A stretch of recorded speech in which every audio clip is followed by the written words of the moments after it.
Alright, a fair amount of things have gone down over the past couple days leading up to the NBA draft, so right into it.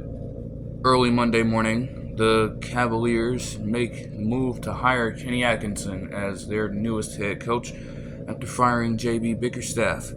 Obviously, Kenny Atkinson has served the role before, being a head coach for the Nets from 2015 to 2019, and then taking the role of assistant coach with the Golden State Warriors, winning a championship in 2022, and doing a nice job, honestly, even in some games where Steve Kerr might have missed time due to personal reasons. I think it is a solid move. Obviously, there are former Warriors assistant coaches who have found success elsewhere, namely Mike Brown, most recently with the Kings. I mean, success is pretty easy with the bar that the Kings franchise set for so many years. The fact that the Kings are back in an element of relevance now is a testament to what Mike Brown has done since he's been the lead guy there. So that's credit to him as the most, recent example of what these assistant coaches are capable of. I think Kenny Atkinson is definitely solid. Obviously, the work he did with D'Angelo Russell in Brooklyn is certainly helpful for a situation where you're still unsure about Darius Garland right now and his need to consistently improve throughout the offseason, because that he cannot repeat what he's done, knowing that he is now under his rookie extension, under that massive contract that he got in 2022. So they've got to make something happen there. You're also worried about Jarrett Allen potentially leaving or staying. You're wondering if Donovan Mitchell is going to come back and how the fit between those two is going to mesh for this season, and how also the development of Evan Mobley is going to continue to go. The rest of the depth pieces have to be handled by the front office, but this is part of why Bickerstaff is gone. They need another guy for the job. They want some sense of direction. They feel as though they have all the pieces necessary to be in further contention. After 2021, the surprise that was them getting in the play-in and getting close to contention so early in their tenure with Bickerstaff, they felt like they should have been further along at this point. But a disappointing series in the 23 playoffs versus the Knicks, second round, doesn't help their case either, though they barely got past the first round against Orlando of all teams. So, Bickerstaff, at that point, it just felt like he was underwhelming. It's not that they weren't, contending for the playoffs, but they felt like, honestly, their seeding should have been way higher. They should not have kept being a team that was just in the middle of the pack. We have so much more talent here, so there's no reason why we should be fighting for a lower seed at every stop. And just going on these losing streaks that just get us out of rhythm, and come playoff time, it completely takes form and just kills our season. So, at least they got to give Kenny Atkinson some time, I would suppose. They should. This should not be a 2-season experiment. You have to give him time to work, and you have to put better pieces in place. I think the Cavs can certainly do that, because it always is going to take that extra push, and they clearly haven't proven that they are championship contenders as currently constructed. So some changes have to be made. Later that Monday, the Raptors pay Scottie Barnes a contract extension that is set to kick in the 2025 season. It's 5 years worth around $225 million at face value and set to be worth over $270 million if certain incentives are met. Honestly, I don't know what to feel about this one. I would usually say that it is an overpay. At the same time, one, the premium deals that have been made with TV networks since the new CBAs kicked in, along with the inflation of potential prices, to where Supermax contracts could be worth $90 to $100 million within the next few years. And you mean to tell me that this contract, which is pretty much around $45 million per year, is in range for a max contract these days? It's not necessarily the worst, but I feel like as the Raptors are currently constructed, you felt the need to move on from OG Anunoby's contract just a few months back by trading him away to the Knicks. And you have all these other players who are solid, have been solid for other teams, but on this team, overall, they couldn't necessarily get the job done when it translated to wins. I mean, like Grady Dick, for example, was struggling earlier in the season. He got hot later on, but by that point, was it worth anything? They were not truly winning games. Also traded away Pascal Siakam. So you're putting all your faith in Scottie Barnes. Is it worth that? Well, when looking here, from what I'm seeing, he played majority of the season, 60 games. That's not bad. But obviously with the threshold, he could not be eligible for any, all NBA selections or so on. However, he probably wouldn't have gotten there anyways, let's be honest. But 20 points per game with 8.2 rebounds and 6.1 assists, along with 1.3 steals and 1.5 blocks on 48% shooting and 34% from three. The foundation is being laid. In a few years, who knows? This contract could look very good, and Scottie Barnes could become more than just an all-star caliber player. Now, he did make one this season as a reserve after a litany of injuries to other dominant players throughout the season before the all-star break. Those aren't bad numbers, but you want a little more, I suppose, from a guy that you're going to invest all that money into to be the guy for your franchise. And with the other pieces here, RJ Barrett played solid when you just look at the box score. Similarly to Emmanuel Quickly, putting up multiple double-double games with points and assists. But in terms of fit, when the Raptors came on to my TV screen, if at any moment at all, because they weren't truly watchable or marketable this year, they didn't seem to mesh well together from my eyesight. I mean, Quickly is a pretty shifty player, but it feels like he just gets stuck in that mode to constantly move all around the court in this way, and the court vision lacks, and it led to some costly turnovers at inopportune times.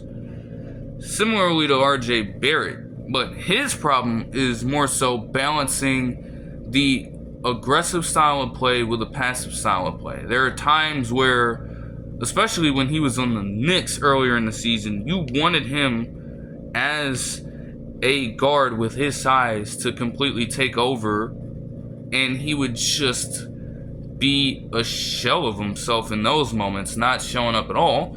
And then there are moments where you say, okay, if you're not going to go off, you got to defer to somebody else. There's another guy potentially Jalen Brunson, potentially Julius Randle at some other point in time, who are going off. You got to give up ball. You don't need to be so ball dominant in those situations, and you have to create opportunities for them. But instead, he'll get aggressive at those points, just chugging up the wildest shots imaginable, throwing errant passes, and just did not yield good results for that team at the time. That's how he ends up in Toronto. And Knicks instantly improved when they got OG Anunoby, because he could play similar levels of defense, which is a positive for RJ Barrett if he can actually lock into it. Everything is set in place to where this contract looks reasonable, but they are still a long way from, making this team truly capable of contention with Scottie Barnes as the lead man. I mean, I don't know how many players they're willing to move, but so many players logged at least a minute for them this season. 30 different players. Kyra Lewis Jr. played a game. Ron Harper Jr. played a game. Marquise Noel played a game. Just a whole bunch of random players. So you gotta figure out how all of that will mesh with Scottie Barnes. Some of those guys have got to move. You don't need these guys at all anymore. You just would hope that Scottie Barnes takes that next step. And honestly, I mean, the 2 seasons before, last year, he was averaging 15.3 in both. So to get just 0.1 off of 20 is pretty good for a junior season. But whatever leap he is able to take next season could be huge for them. And if not that, then you have to see about next season. But that's the tricky part about this. How long are the Raptors willing to wait? He is 22. He's very young. He'll be 23 next season. How long are you willing to wait for Scottie Barnes to reach his fullest potential under your team? That's the key question to all of this. And if it's sooner than they think, the contract will be golden. But if not, this could be a huge risk. Still, credit to Scottie Barnes for putting himself in this position. We'll just have to see what he does on the basketball court next year in terms of being the leader. A lot of the antics off the court for Scottie Barnes have to be, I won't say suppressed. That may just be part of who he is. You can't tell somebody to just cease with all of it, but I'm saying that as a leader, we're going to have to see more of that in the spotlight and behind the scenes, in the locker room, off the court, in team meetings, etc. You have to, he's young, so maturity does not come easy to everyone, but he's going to have to step that aspect up for sure if they want to create some sort of culture there. It's got to start with him. You're saying that with your money and your willingness to pay him. So he has to reward you with that at the very least.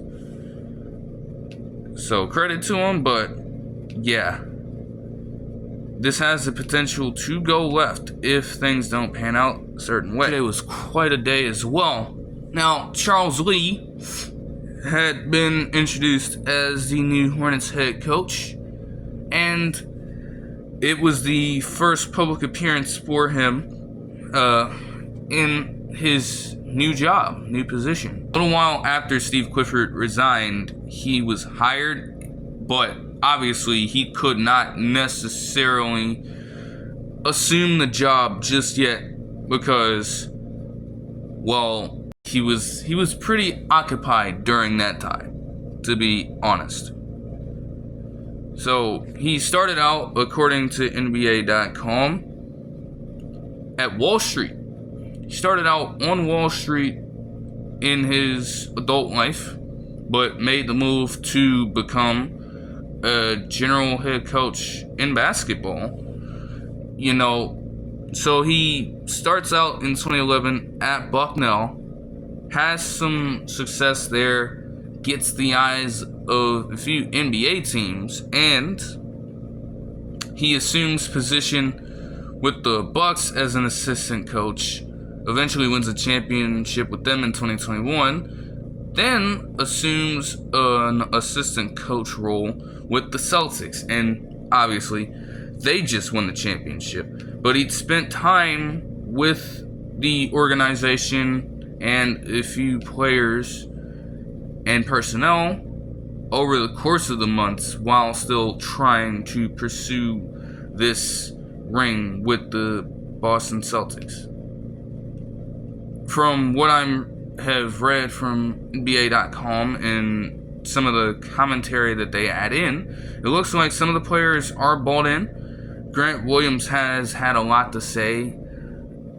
He knows damn well that none of Charles Lee's plans really involves anything about him. The main focus is to continue to develop Brandon Miller and LaMelo Ball, maximize their potential as a duo, and honestly, whatever the hell is happening with Miles Bridges, what are they trying to do with him? We'll have to see about that, but that's the main focus here. Hornets also have a pool of just young talent that just can't seem to get it together just yet. Part of that is experience, part of that is just the Hornets culture. You're hoping that he brings a sense of winning, in which case he has the credentials to back it up. Some of the players feel this way now. They already have a little bit of respect for him. We'll see how that translates to the regular season. It's a solid hire for the Hornets. Just, man, at some point something has to give. It's a great move on paper, but can you actually do what you have to do to make this work, have a successful season? If he can make the playoffs, that'll be a successful season. High play-in seed, a 7 or 8 seed, and getting into the playoffs is a win for the Hornets. Totally. They can do that. I won't have any complaints about that. But can you do what you need to do to make that happen, put the right pieces in motion, and accomplish that goal with Charles Lee at the helm? That remains to be seen. Mark Williams is a solid piece to look at as well. It'll be interesting to see how Lee utilizes him in his offense. Usually, in this day and age, a traditional center wouldn't last long, but I feel like with Mark Williams and what he's capable of, that's probably a center that the Hornets are willing to have. And, the draft is also coming up. What moves are they going to make there? Could they potentially draft another guy with a bit more versatility? Could they draft a solid guard to have come off the bench and lead the second unit? And also spot starts for games that LaMelo Ball may potentially miss. You do have to account for that. Because, man, LaMelo Ball is a good player. I'm not going to go as far as to say he is an all-NBA talent. He definitely has all-star potential, but he just misses so much time. And it kills the Hornets every season since he's been there. That's part of the struggle. But if they can figure all of that out and get to just close enough to contention, I think that'll do them some good. Because whatever the hell happened last season, if you don't repeat that and you distance yourself as far away from that, you'll be doing yourself a good service, to be honest.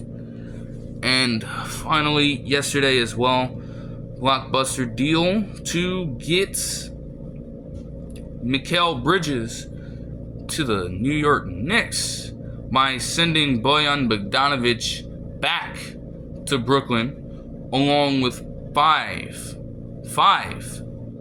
first-round picks to end up eventually later on, the Nets I'm talking about, giving the Rockets back their 2025 pick that came from the Phoenix Suns when they traded for Kevin Durant, in hopes to potentially get Kevin Durant themselves. Now, as a side note, I'll just touch up on this potential Kevin Durant thing with the Rockets. Fuck no. There's no reason for you to do that. Because, bruh, that man is old as shit. You have a ball-dominant point guard and a center that, honestly, again, I will repeat, I don't know how many times I can say this. Schengen is a center that you should be building around. Is the player you should be building around. Not these other guys. Schengen has that kind of potential. And the other guys on the team right now do a pretty nice job of complementing. Not enough, clearly, to get into playoff contention. They got damn close, though. The only question is really Jalen Green being a ball-dominant point guard himself.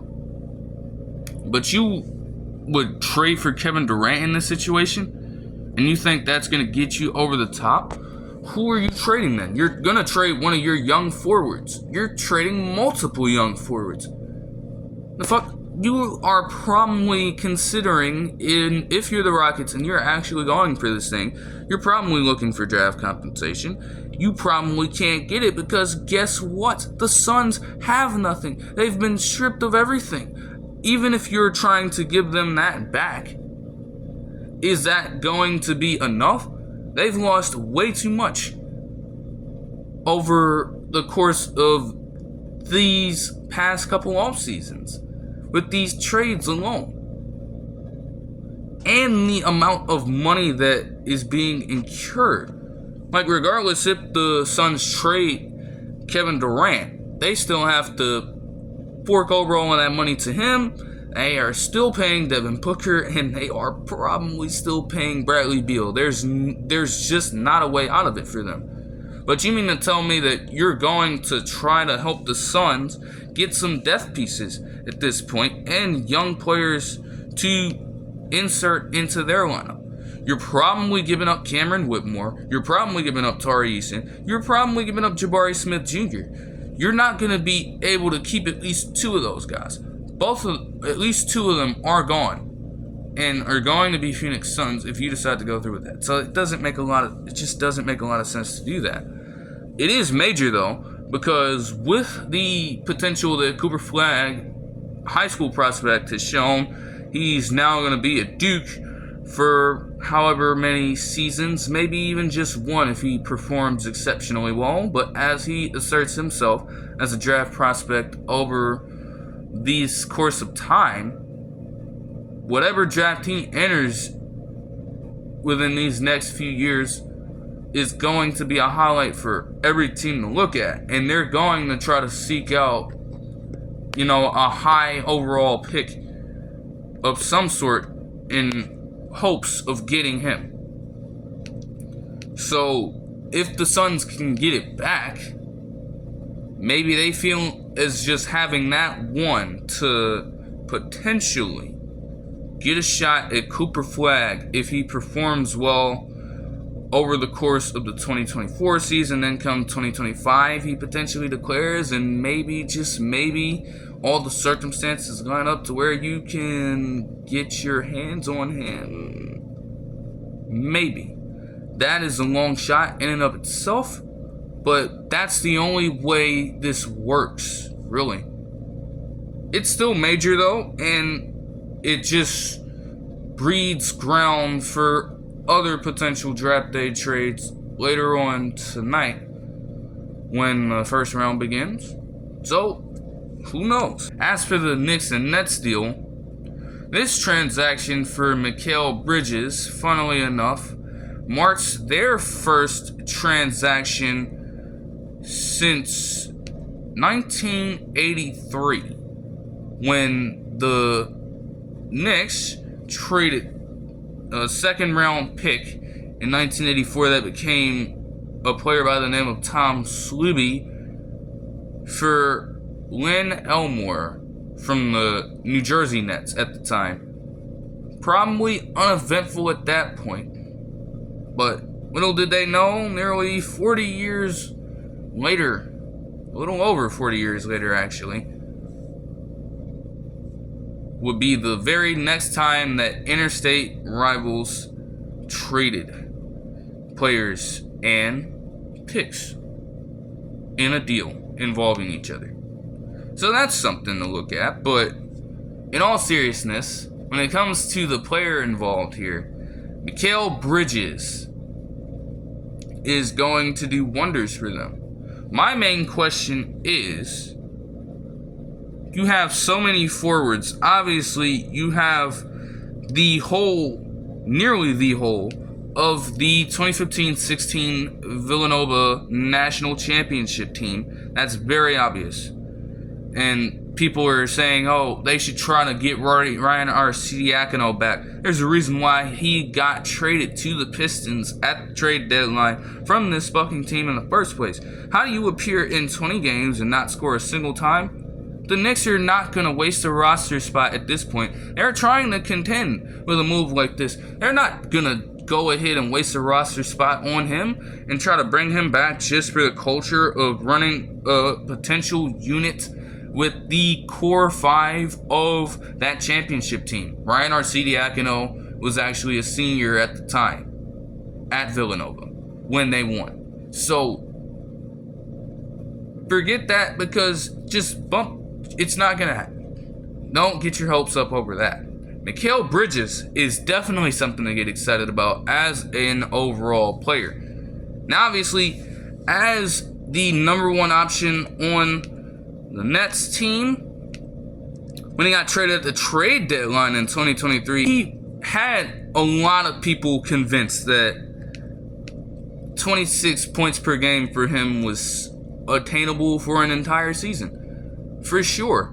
He definitely got attention for that. And it was solid to see, but there were still doubters, and honestly, when it came to last season, averaging around 19 points per game, taking a lot of shots as well for a player of his caliber, because usually the amount of shots he's taking per game was so low. So to be averaging 19, still relatively efficient, but the sheer number of shots he would take was just not natural for him at all. And the team as a whole struggled without, of course, just a multitude of things got in their way. Obviously, Ben Simmons is just robbing them of all of their money and assets. That much is true.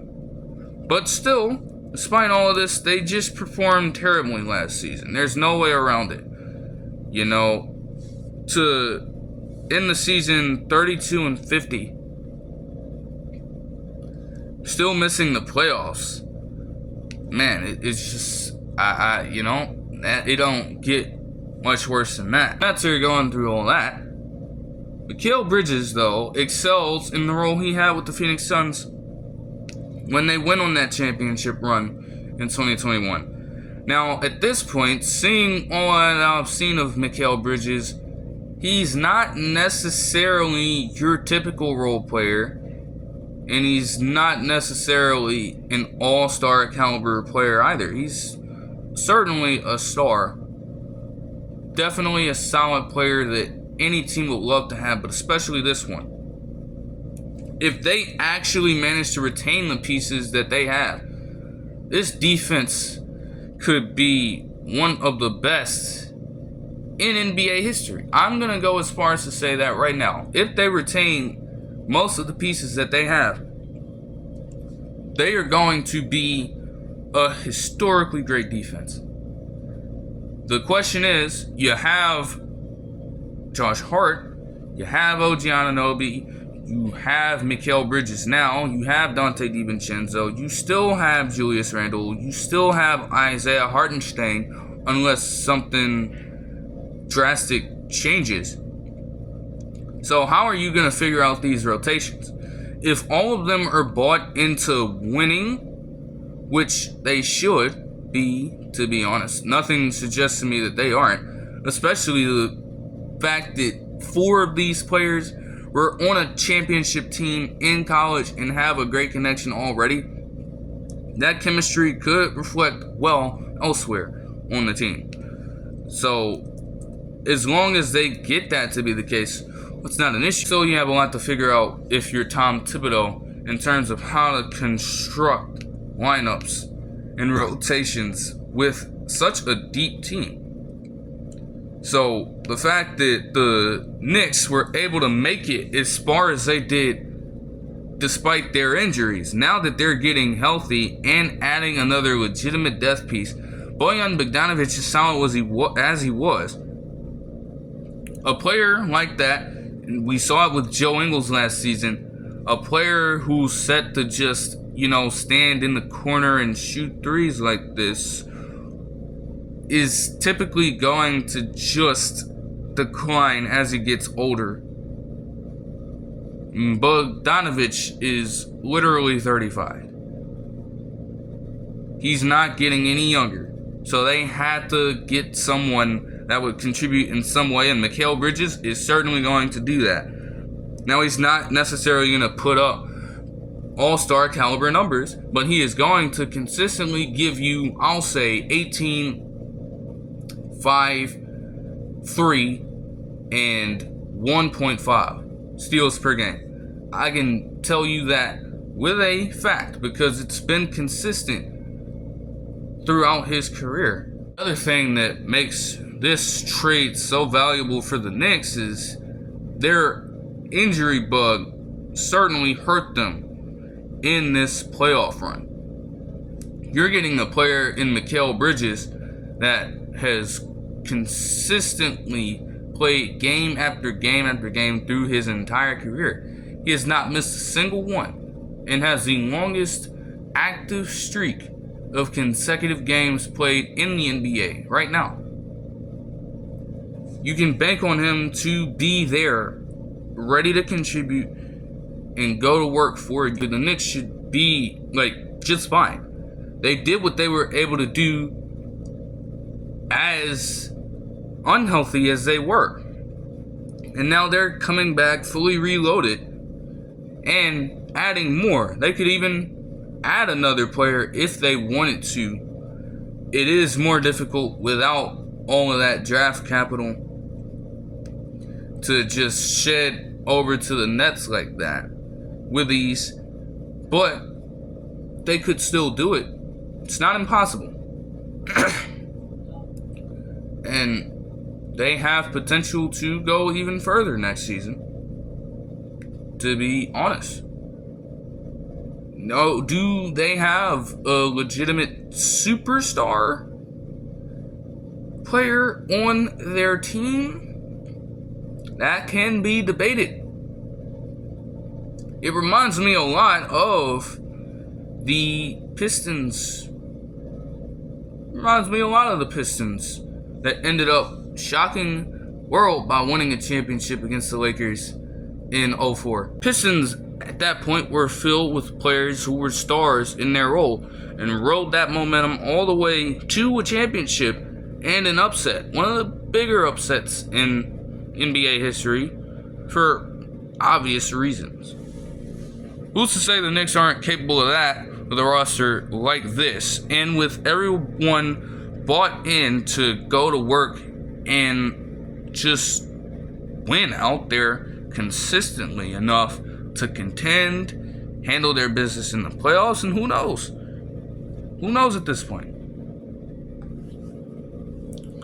So it's a solid move for them. And also for the Nets, at least they're going to be doing something, because you weren't tanking properly and you're nowhere near contention as long as Ben Simmons decides to sit on his fucking ass throughout the course of an entire seaon. They have a direction now. We'll see how they execute that. Are you going to do your best to not win games if you're the Nets, or are you going to accidentally win enough to where you aren't even getting the highest value out of these first round picks?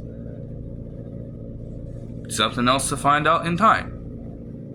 And also, to close it out, apparently, according to Brian Windhorst, the Warriors are set to offer Paul George a 4-year max contract. It is on him to sign it.